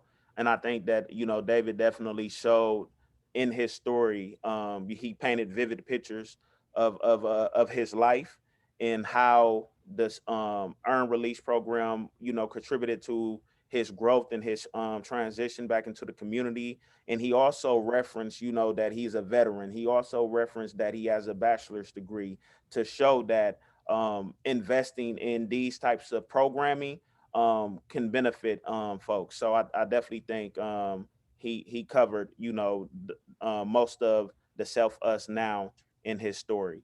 And so for the sake of time, if folks do want to continue to debrief David's story, please do so in the chat. We can move to the next speaker, which I believe is Chris. Hi, everyone. I attack this a little bit differently for the input in the beginning. My testimony here is a little longer than the 2 minutes because I just put my words at under 500 words to pen, and then I customize what I have put to pen for letters to the editor or for the JFC testimony and bits for social media. So here is mine. I've connected with Joint Finance members, state legislators, local legislators, the governor, and community members more times than I can count over the past 10 years, trying to convey why the biennium budget matters to me. I am here again advocating for public schools, undaunted by the fact that very little has been done to fix the public school funding formula, to increase funding for special education, or transparency for Wisconsin taxpayers who continue to pay for private schools without even knowing it by laundering that money through their public schools. I have come through the ranks during the last 10 years of biennium budgets, first as a public school special education teacher and continuing union member, then as a school board member, now as a county board member and an organizer for the Wisconsin Public Education Network. I am here again, but this time I am going to hold each of you accountable for your votes in Madison. Your vote that gave more money to schools in the last budget, touted as the largest amount given, but there was no qualification that it certainly did not bring all districts back after the deepest cuts ever imposed during Act 10. I ask you why, as legislators, you never take the equity of that increase into consideration, realizing giving inflation It certainly was not enough to allow all, and I say all districts, to thrive. At the same time, you legislate in state statute to fund special education for private schools at a 90% level, leaving your public schools below 30% and no guarantee for any level of funding. How do you explain and condone $1 billion taken from school budgets across the state to cover special education? This hurts all children in your public schools. Millions of dollars are taken from local public school budgets for private school vouchers, and the inequity of funding structures force public schools to go to repeated referendums. Taxpayers pay more, while many have no idea that they are funding two public school systems, one accountable to the taxpayer and one that is not. At least this use of public tax money should be debated and voted on by the people of Wisconsin.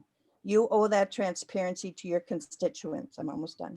As you go into the biennium budget vote, think about taking away the non-choices have-not districts make at every school board meeting. Does a district replace a 20-year-old vehicle to maintain taxpayer buildings and grounds, or buy band uniforms? Does a district hire a teacher or hold off and use a sub to save money? Does a district reduce already earned benefits that employees are counting on? Does a district increase class sizes? All non-choices. I could name hundreds of them. Think about that, just like every school board member does. Finally, you are the only ones that can fix funding equity, vouchers, and special education funding. This sits squarely on your shoulders. When every recommendation from a Blue Ribbon Commission on public school funding is ignored in the last biennium budget, it is time for you, at the very least, to fund special education at the same time as you have legislated in state statute for private schools.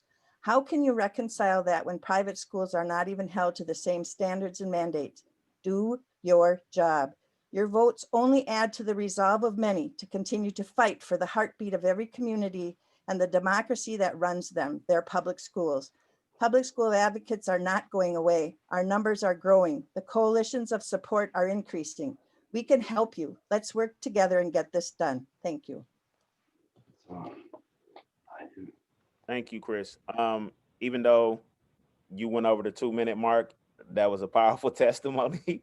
And so I definitely think that she covered the Self Us Now details in the acts. Feisty testimony as expected. I mean, I wouldn't expect anything less. Definitely covered everything that was to be covered.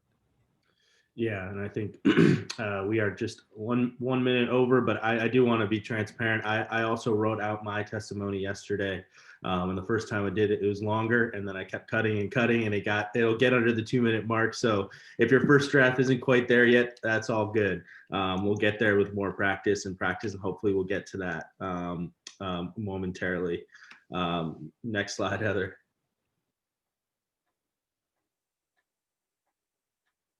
And so since we are at time, and I don't want to, eat too much into our breakout sessions, one of the things that we want to watch out for when we are crafting our story, we don't want to share our resume. We want to share our experience and how we're impacted by these issues. Do not try to tell your whole life story. Just pick one or two choice points that relate to your calling to be there today, and craft your 2-minute story around that. Not having all 3 parts, the self, us, and the now. That's something that you want to make sure you have when you're crafting your story. And then being abstract, tell the story, not about the story. Be specific, vivid, clear, see it, hear it, feel it. Show, don't tell. And then forgetting about the hope. Do not forget about the hope. Always have that hope in your story, and then make your specific acts. Next slide.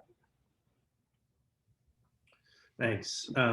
Just a couple brief reminders on coaching during these breakout sessions.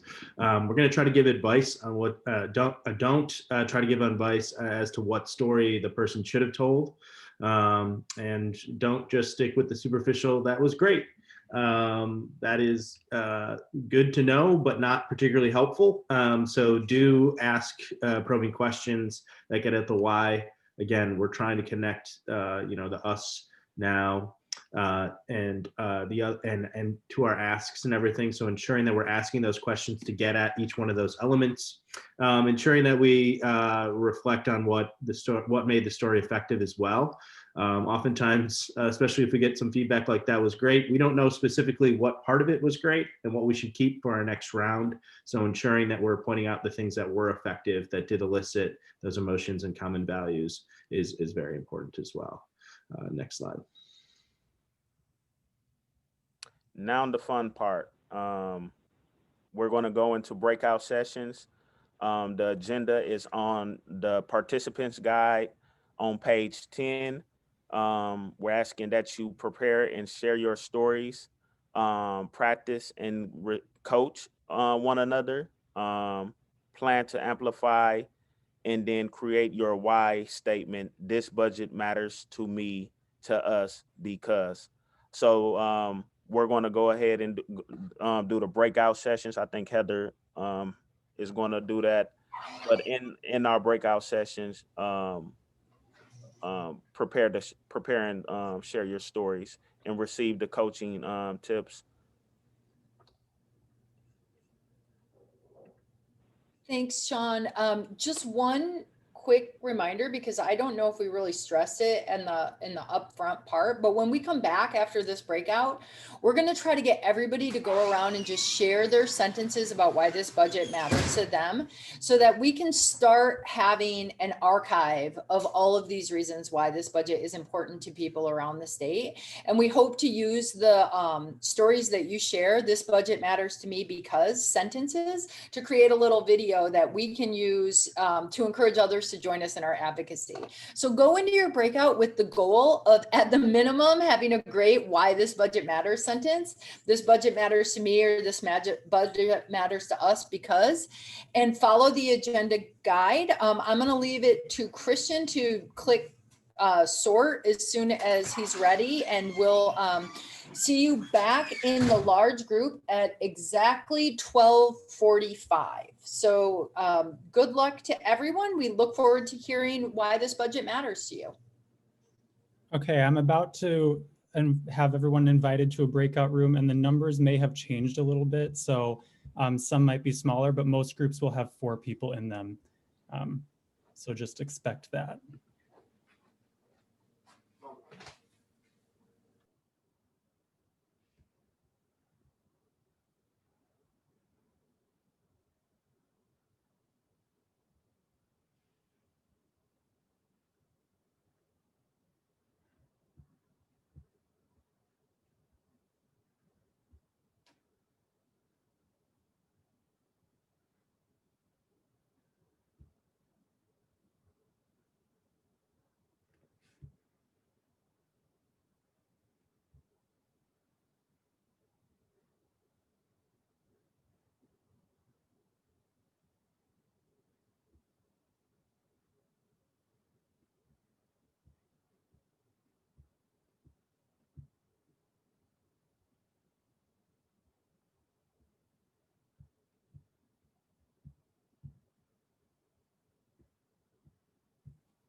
Christian, am I facilitating room 8? There were some shuffles at the end there. Is Melissa a facilitator? Melissa Lee? Luden? Yeah. Okay, she's in that room. Okay, so I'll just hop over there and let her know. I'm just worried about my internet. It keeps locking down and kicking me out. And Yeah, I Sorry. tried to put you with her because I thought she could facilitate also. So because I knew you might get kicked out. I don't know what's going on. It's really Some annoying groups though. have 3.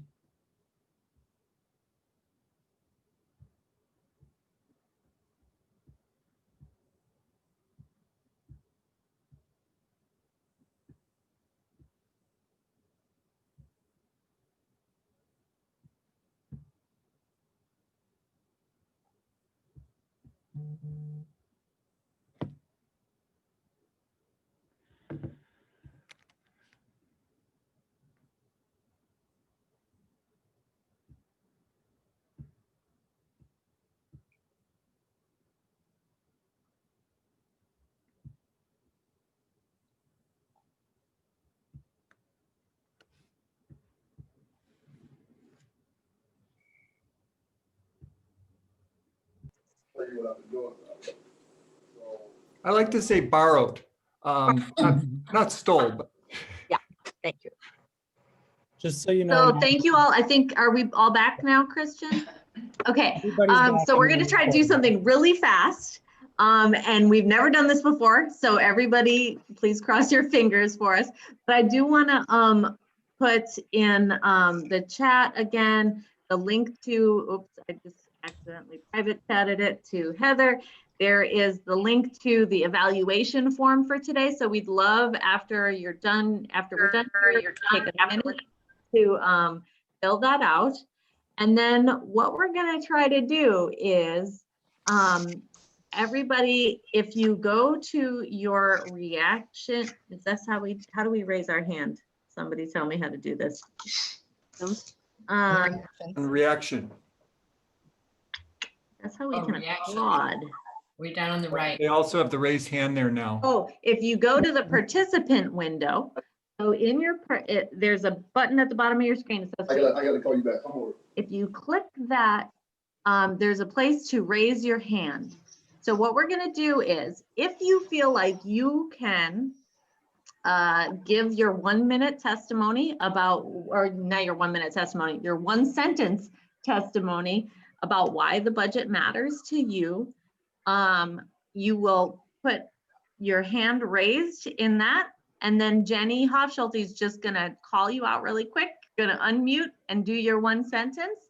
And then we're gonna move right to the next person. So we're gonna try to do it really fast. So I will model mine first. And as I'm doing it, please feel free to raise your hand. I'm seeing hands going up in the participant window, so that's awesome. And then listen for Jenny to call your name. So. Okay, let's wait. Let's practice. All right, the practice one is. Molly? Thank you. Okay, I was supposed to wait for Jenny to call on me. I'm Molly, and this budget matters to me because how we choose to spend our money reflects our values and should be creating equity and building communities instead of tearing them apart. Mary Kay Baum. Oh, you have to unmute Mary Kay. I can't. I'm not.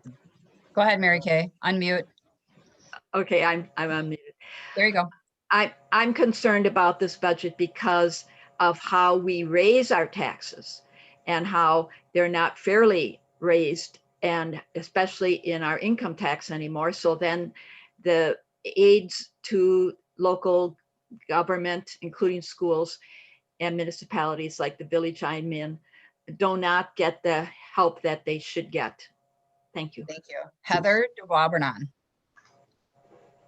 This budget matters to me because everybody's children deserve to attend excellent public schools with no exception. And we need to do better as a state at making that a reality for all of them. So I'm calling on the state to increase the special education reimbursement to at least 60% in this budget cycle so that we can keep the promise that our children are counting on us to keep. Tomas. Hi, my name is Tomas Clausen, and this budget matters to me because no 17-year-old should be held accountable to an adult criminal justice system that they are not old enough to vote to change. We need to raise the age from 17 to 18 for criminal prosecutions. Stacy Lynch. Excuse me, this budget matters to me because the strength of our public schools and the future of our children matters. Ellen Lindgren.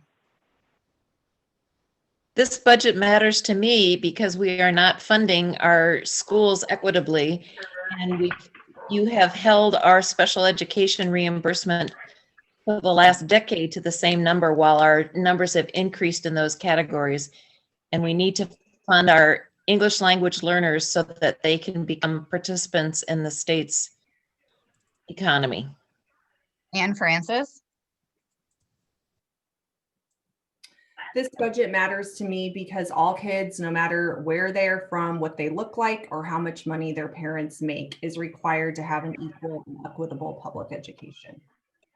John Wilson. This budget matters to me because the criminal legal system is harming communities all over Wisconsin. John Horn, This budget matters because all students matter. Amelia, This budget matters because all students, no matter where zip code they're born in, deserve equal opportunities. And right now, there's just an incredible opportunity gap within our schools. Simranjeet, This budget matters because for far too long, we've invested money in systems of punishment. It is time that this budget reflects and supports the healing that our communities so desperately need. Deborah Gillespie, This budget matters to me because it is important to include funding for community-based gun violence prevention and interruption programs in the budget, and to create a governor's task force on gun violence prevention that will include those who have been affected by gun violence. Jim Bowman, This budget matters because all kids have a right to a hopeful and promising future, including those with disabilities. Marcia Ingen,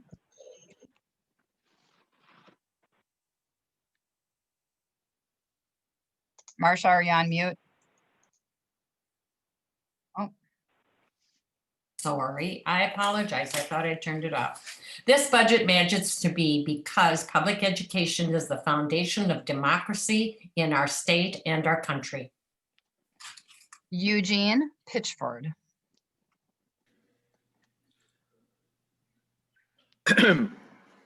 This budget matters to me because the unfunded budget ensures Wisconsin has the worst learning achievement gap in America, which is unacceptable for our Black and brown Wisconsinite students.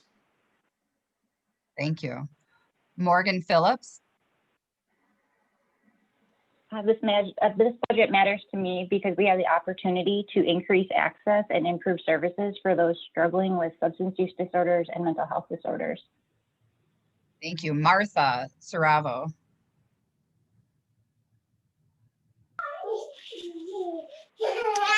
I'm Martha, and this budget matters to me because the story of one family in special education should be a role model for how we treat those that are different than us every day. John Wagner,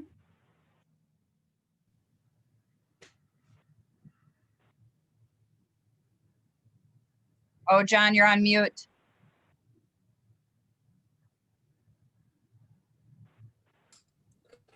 Flipped out, sorry. Our Go ahead. experiences with COVID have brought educational funding inequities in Wisconsin into clear focus. That is why this budget matters to me. Children, especially those living in poverty, learn in school both how to become successful adults, but also contributors to our common well-being. Thank you. Charles Uphoff, Yeah, this budget matters because it reflects our values and our priorities. It is not an expense, but an investment in our future, which will pay back many times over what we invest now. Tim Corden, What Charlie said. I like that a lot, Charlie. Thank you. let's see, we got a few more hands gone up. William Parkey Sutherland, Budget matters to me because every kid and every family needs access to affordable health insurance and quality health care, especially during a once-in-a-generation pandemic. Everyone who is sick should be able to go to the doctor, regardless of where we live or how much money we make. Todd Price, Yes, this budget matters to me because our communities need relief now. Supporting families through meals programs, for example, provide a means to resources and access to local government so they can, as local citizens, both participate and benefit, but our local government needs help. Paula Young, Joan,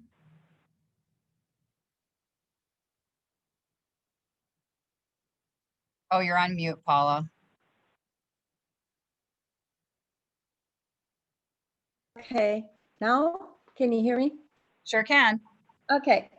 This budget matters to me because of its blatant lack of transparency to taxpayers as to the distribution of funds. James Stein. This budget matters to me because it means justice, and we need to stop leaving Wisconsinites behind from all zip codes. See, courage is contagious, isn't it? Bring on Ann Katow. This budget matters to me because years of inadequate special ed funding has had an adverse effect on the quality of education for all Wisconsin students. Tom Talajowski. This budget matters to me because all people in Wisconsin deserve to have clean air to breathe and clean water to drink, including my 3 young grandsons. All right. I don't see any. If you can remute yourself if you unmuted to speak. Oh, Kristen Gondek. This budget matters to me because our public education system is failing children of color, causing self-identity issues within the Black community. And I believe that all students deserve a system of educators who address the needs of each of their diverse students. Dan O'Keefe, I heard you're waving. I'm here for the budget to help I'm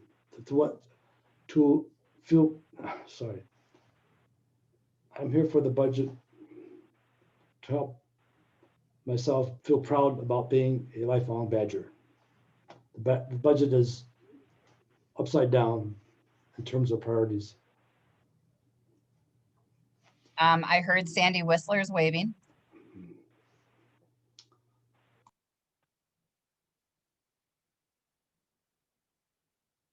You're muted, Sandy.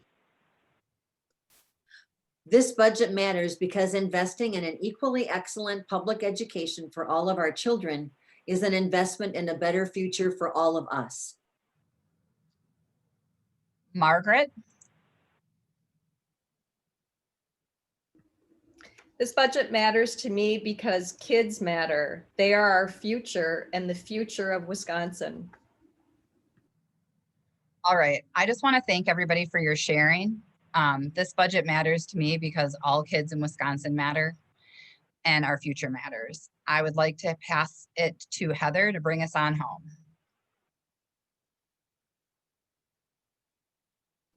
Thanks, Jenny, and thank you to everyone for taking the risk to share out why this budget matters to you, and for sharing your stories with us today, and for sharing your time. Special thanks to all of our facilitators and presenters today, and just everyone who's ready to dig in and do this work with us. We want to invite you to take the next step of coming back with a friend or 2 or 3 or 20 to our February 20 version of action planning, where we'll have the budget in hand and we'll be able to talk a little bit more specifically about what we can do together to make sure we're going to see the change our kids and our communities deserve in the areas that we know we need to prioritize. So save the date for February 20. If you've got folks who need to do a little storytelling workshop in the meantime, we're going to make this session portable. We have the recording available. Anyone can use the slideshow and the agenda to host their own training like this, or call on us to help you lead one if you need to. And remember, we've got a big election coming up this spring with a primary on the 16th of February and the election on April 6th. We need to make budget advocacy part of the organizing that we're doing at the local level to make sure that we're electing people who are going to put forward a budget that'll work for our kids, including in the state superintendent race. From our end at the Wisconsin Public Education Network, we've got a really busy agenda this spring with lots of budget justice workshops and opportunities to learn more about how school funding works, if that's something that would help your advocacy. We have this Wednesday a session that will help us understand what's at stake in the spring election and how we can do our part in navigating uncertain times to make our priorities clear. You can visit our website or point your phone at that QR code to register for all of our upcoming events. And Molly, did you have an event that's going on at ACLU that you wanted to share? I'm sorry, I don't have a slide for that. Oh, yeah, for sure. Anyone is welcome to join us every week on Facebook Live as well as in Zoom to our Smart Justice Town Halls. Our next event is going to be about the intersection between environmental justice and mass incarceration, and is going to be led by our regional organizer, David Carlson, who you heard from earlier on the call. And that's this Wednesday at 6:30 on the ACLU of Wisconsin's Facebook page. All right, thanks, Molly. And just on behalf of all of us at Wisconsin Public Education Network and the ACLU of Wisconsin, thank you so much for joining us. Please either follow this link here in that QR code or wait for an email with an evaluation form to tell us how we can improve this training session today and what you liked about it. And then, as always, stay connected. Let's come back bigger, better, and ready to really make the difference we need to make together. Can't wait to dig into that work with all of you, no matter what it looks like this year, and so appreciate your time today. Have a great rest of your weekend, everyone, and thanks for sharing part of it with us.